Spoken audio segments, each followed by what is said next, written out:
जय जगन्नाथ सांगा माने बिलव study YouTube channel को आपण मानक स्वागत। आज विषयटी हूँ जे ये जो 2-3 दिन तले आमर सुनीता विलियम्स आ बुच विल्मर दिज अमेरिकीय एस्ट्रोनॉट महाकाश को जाइए। प्रोग्राम टी 8 दिन प्रोग्राम थिला, किंतु दुर्भाग्यवशतः कौन प्रोब्लेम जो टीम को 9 मासर रहा पड़ा महाकाश रे। ताले केते प्रोब्लेम फेस करिया पड़ी थो ता इमेजिन कर पारथबे। से विषय आज हम डिस्कशन करिया। बहुत बड़ खुशी खबर होउछि जे सुनीता विलियम्स, बुच विल्मर एवं तांको टीम फ्लोरिडा उपकूल रे सफलतार सहित लैंड करिसेंती। बड़ खुशी कथा। से हुए तो नासा बा अमेरिकीय एस्ट्रोनॉट बा महाकाशचारी होई पारंती। आम इसरोर साइंटिस्ट बा आम भारतर साइंटिस्ट नुहंती, नासा माने अमेरिका काम करुछंती। तथापि जेहेतु जड़े प्रोफेशनली जड़े वैज्ञानिक, तेणु खुशी कथा से न हूँ आम देशर, किंतु सुनीता विलियम्स तो आम देशर नागरिक बा झील अटंती। आम देश बड़ गर्वर कथा। से हुए तो नासा बा अमेरिका वैज्ञानिक अटंती, किंतु आम इसरोर किसी न करि पारंती, किंतु नासा किसी कर सी आम भारतीय नागरिक सुनीता विलियम्स। तेणु आम भारत गर्वित होगा दरकार। समस्ते नासा इसरो ये सब अलग अलग नुह है भाव कथा न। तेणु सफलतार सहित फ्लोरिडा उपकूल आमर सुनीता विलियम्स, बुच विल्मर एवं टीम सक्सेसफुली सफलतार सहित लैंड करिसेंती। आपणक मन प्रश्न उठी 8 दिन प्रोग्राम एवं से 9 मास सर्वाइव करते स्पेस रे बा महाकाश रे। तेबे से रोते कौटी, खाती कौन एवं से स्वास्थ्य पर कौन प्रभाव पड़ी थो। आज्ञा शुणु, महाकाश रे 8 दिन प्रोग्राम जाकि 9 मास रहिबा एते प्रोब्लेम को फेस करवा किसी सहज कथा नुह। तेणु से आम आलोचना करवा, कौट रोते कौन खाऊले से विषय में आपको आलोचना करवा। वीडियो को शेष पर्यंत देखु, ठीक से जानीपर। तेबे जदि आम रहा डिस्कसन करवा, तेबे से माने रोते आमर ISS रे बा इंटरनेशनल स्पेस स्टेशन गोटे अच्छी। हाँ, से माने ISS रे रोते इंटरनेशनल स्पेस स्टेशन रे से माने रोते, जोटा कि आमर ISS बा इंटरनेशनल स्पेस स्टेशन एटा 1998 रे तैयारी होइथिला। एटा होउछि मनीष द्वारा तैयारी होइथिबा दुनियार सबुठू बेसी खर्च होइथिबा, एथिरे बहुत पैसा खर्च होइथिबा जिनस कोडा ISS टा बा इंटरनेशनल स्पेस स्टेशन। यार जदि आमे घूरिबा कथा देखिबा, यह आमर पृथ्वी चारिपटे प्रति 90 मिनिट रे थरे घुरुछि। प्रति 90 मिनिट रे थरे घुरुछि एवं यार स्पीड बा बेग कथा जदि आमे देखिबा, ISS रो जोठी सुनीता विलियम्स, बुच विल्मर एवं टीम रोते, यार बेग बा स्पीड 28,000 किलोमीटर प्रति घंटा थिला। इमेजिन करि पड़ते 28,000 किलोमीटर प्रति घंटा ISS रो स्पीड। तेबे आमे जदि देखिबा, से जो हमर ISS रे कौन सब सुविधा थिला, सेटारे स्लीपिंग क्वार्टर थिला, फूड और किचन मध्ये थिला, टॉयलेट थिला, एक्सरसाइज इक्विपमेंट मध्ये थिला। स्लीपिंग क्वार्टर जो कथा जदि आमे चिंता करिबा, स्लीपिंग क्वार्टर कथा जदि आमे चिंता करिबा, टीम रे जेते जण व्यक्ति विशेष थिले समस्त इंडिविजुअली गोटे गोटे रूम थिला, स्लीपिंग क्वार्टर थिला। फूड और किचन कथा जदि आमे देखिबा, सेटारे पैकेज्ड मील मध्ये मिलथिला, वाटर मध्ये सप्लाई ठीक थिला। टॉयलेट जीरो ग्रेविटी रे महाकाश रे खुशी विषय होछि टॉयलेट मध्ये सेटा थिला।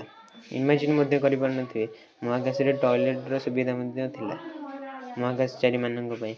एटारे एक्सरसाइज माने महाकाशचारी केमिति निज बॉडी को फिट रखि परिबे, एटारे एक्सरसाइज पई मध्ये जिंस थिला। ट्रेडमिल थिला, रेजिस्टेंस बैंड्स थिला, साइक्लिंग मशीन थिला।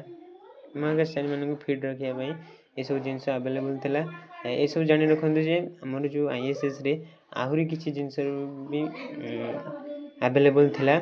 हमर जो महाकाशचारी माने बा वैज्ञानिक माने महाकाश को जानती, सेमानकर मुख्य उद्देश्य होछि जे रिसर्च करिबा।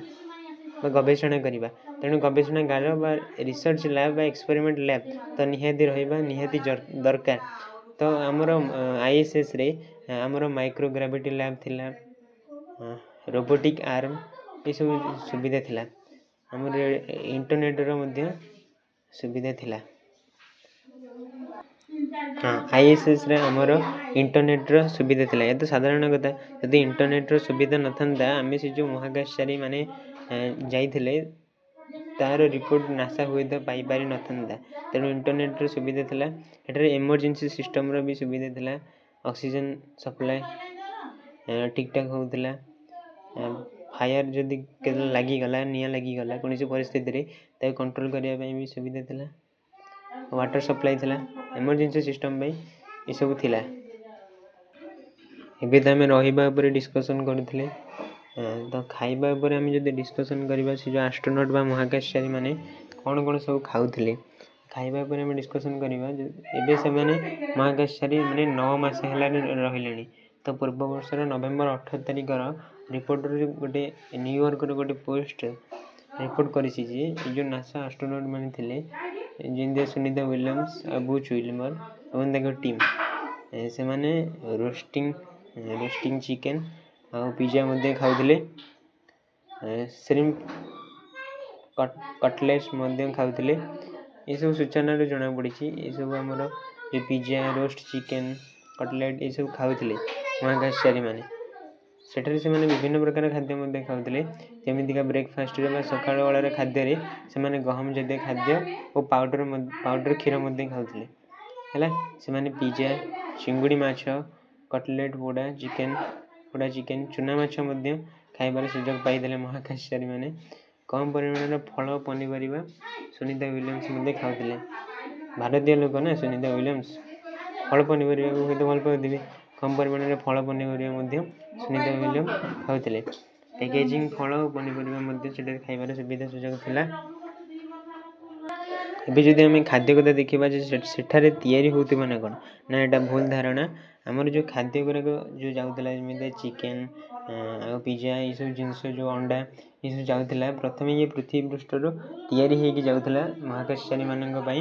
ସେଠାରେ ଯଦି ସେମାନେ ଖାଇବା ସମୟରେ ଆଉ ଥରେ ତାକୁ ରାନ୍ଧିକି ବା ଟିକେ ଗରମ କରିକି ଖାଇବାର ସୁବିଧା ସୁଯୋଗ ଥିଲା। କିନ୍ତୁ ସେଠାରେ ସେମାନେ ତିଆରି ନଥିଲେ, ପୃଥିବୀ ପୃଷ୍ଠରୁ ତାଙ୍କ ପାଇଁ ତିଆରି ହୋଇକି ଯାଉଥିଲା। ଏସବୁ ଖାଇବାର ସୁବିଧା ସୁଯୋଗ ମହାକାଶଚାରୀ ମାନଙ୍କ ପାଇଁ ଏସବୁ ସୁବିଧା ସୁଯୋଗ ମହାକାଶଚାରୀମାନଙ୍କ ପାଇଁ ଖାଇବାର ସୁଯୋଗ ଏସବୁ ଥିଲା।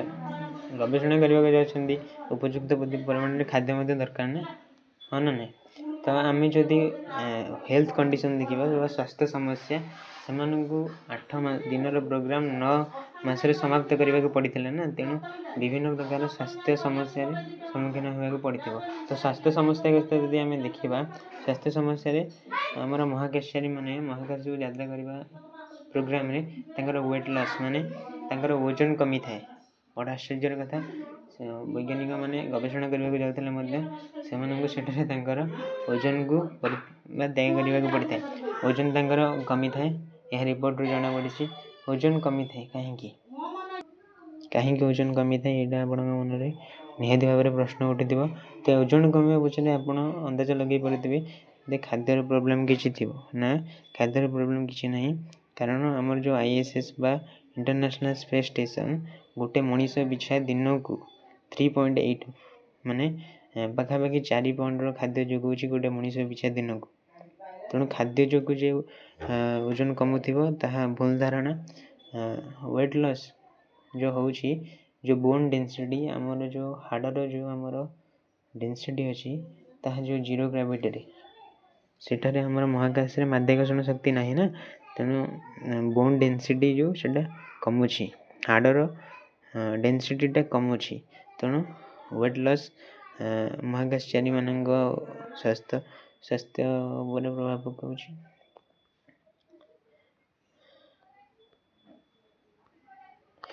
ଆଜିର ଭିଡ଼ିଓରେ ଆମେ ଡିସ୍କସନ୍ କଲେ ଯେ ସୁନିତା ୱିଲିୟମ୍ସ ଆଉ ବୁଚ୍ ୱିଲମର ଆମର ଯେଉଁ ମହାକାଶଚାରୀ ମାନେ ଯାଇଥିଲେ, ଆମେରିକା ଆଷ୍ଟ୍ରୋନଟ୍ ମାନେ, ସେମାନେ ଫ୍ଲୋରିଡ଼ା ଉପକୂଳରେ ରହିଥିଲେ ବା ଲ୍ୟାଣ୍ଡଫଲ୍ କରିଥିଲେ। ସେମାନେ କ'ଣ ଖାଉଥିଲେ, କେଉଁଠି ରହୁଥିଲେ, ଆମେ ସେ ବିଷୟରେ ଡିସ୍କସନ୍ କଲେ। ସେମାନଙ୍କର କ'ଣ ସ୍ୱାସ୍ଥ୍ୟ ସମସ୍ୟାର ଫେସ୍ କରିବାକୁ ପଡ଼ିଥିଲା ସେ ବିଷୟରେ ମଧ୍ୟ ଡିସ୍କସନ୍ କଲେ। ଭିଡ଼ିଓଟି ଯଦି ଭଲ ଲାଗିଲା ଲାଇକ୍ ସେୟାର ଆଉ ସବସ୍କ୍ରାଇବ୍ କରିବେ। ଏହା ହେଉଛି ଲାଟେଷ୍ଟ ନ୍ୟୁଜ୍, ତେଣୁ ସେୟାର ବହୁତରୁ ବହୁତ କରିବେ, ବହୁତ ସେୟାର କରିବେ ସାଙ୍ଗମାନଙ୍କୁ। ସମସ୍ତେ ଜାଣି ରଖନ୍ତୁ ମହାକାଶଚାରୀମାନଙ୍କ ବିଷୟରେ। ତ ଆମର ବିଲୋ ଷ୍ଟଡି ଚ୍ୟାନେଲକୁ ପୁଣି ଥରେ ଫେରିବା ଏକ ନୂଆ ବିବରଣୀ ତଥ୍ୟକୁ ନେଇ। ରହୁଛୁ, ନମସ୍କାର, ଜୟ ଜଗନ୍ନାଥ।